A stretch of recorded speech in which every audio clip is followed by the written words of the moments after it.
Saints made a move on Tuesday. They released running back Jamaal Williams, who had 1 year left on his deal. It'll save him just north of $1 million against the salary cap next season. Look, this is a situation where the Saints bought high. You're supposed to buy low and sell high. They bought high. They bought Jamaal Williams on the heels of an 1,000-yard rushing season that included 17 rushing touchdowns that led the NFL. And the Saints saw that in Detroit, looked at their running back situation, said, we probably need to help Alvin out a little bit, moving on from the Ingram era. Let's go get Jamaal Williams. And so they get a guy that had rushed for 1,000 yards and 17 touchdowns, and over the course of 2 seasons, he ran for 470 yards and 2 touchdowns in 2 seasons. And you look at Jamaal Williams' career, and the Saints did not get an outlier. The Saints got what it has always been.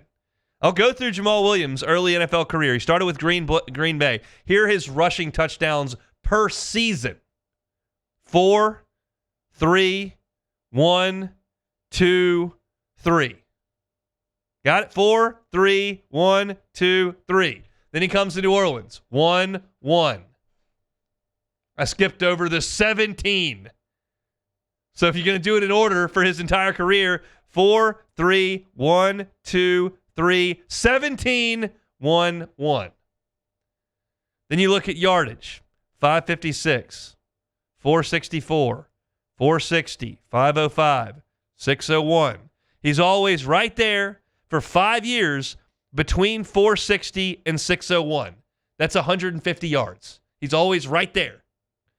And for the Saints, 306 and 164.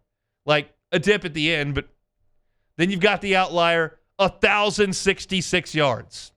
The Saints bought high on a guy that was playing running back at 27 years old, and over the course of 2 seasons, it just did not work at all. The only contribution Jamaal Williams actually made to the Saints was scoring that touchdown against Atlanta, creating the storm that happened with the players and the apology by Dennis Allen, and they didn't like that, and maybe that forced a wedge into the clubhouse and got Dennis Allen out of town. But outside of that, not really any production. This move is a very easy one to make. It saves you a little bit of cash, not a lot, but he's a 30-year-old running back. You just signed Kamara to a 2-year deal.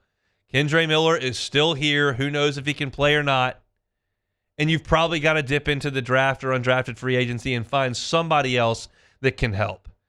The Saints, over the course of their time, have done a good job at identifying some guys who weren't household names who became really solid backs. None more than Pierre Thomas. Of course, you're all aware of him. But like Chris Ivory wasn't a guy that was high on everybody's boards, and the Saints brought him in as a solid reserve who gave them steady and dependable carries for multiple seasons.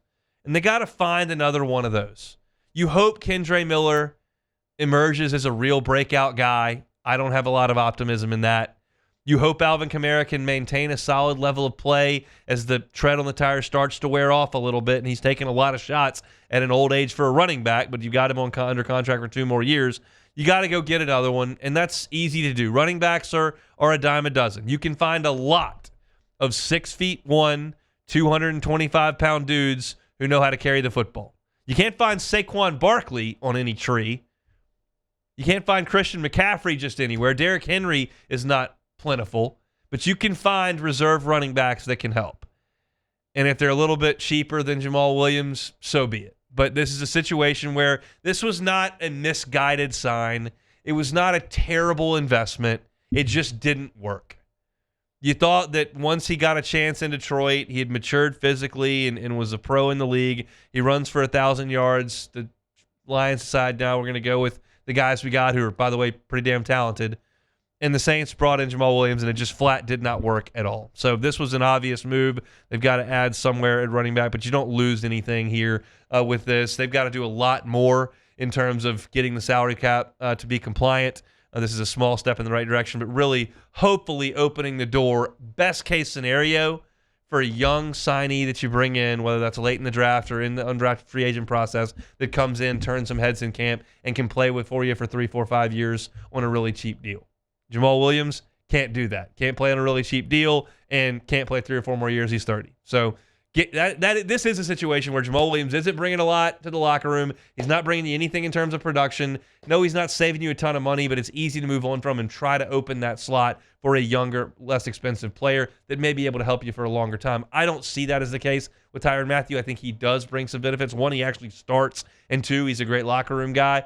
If you had 2 guys waiting in the wings there that were cheap that you wanted to get a look at, maybe I could see that with Tyrann Mathieu, but earlier in the week I told you I wouldn't do that. This was obvious. You need to get rid of Jamaal Williams and move forward. The Saints have done that, so now they'll be in the market for another running back or 2 here in the coming months. Hey, it's on. Thanks for watching Hunt on Saints. Before you leave, help us out a little bit. Hit that like button, leave your comments in the section below, and hit that subscribe button so you get all our content right here from Hunt on Saints. We'll see you next time.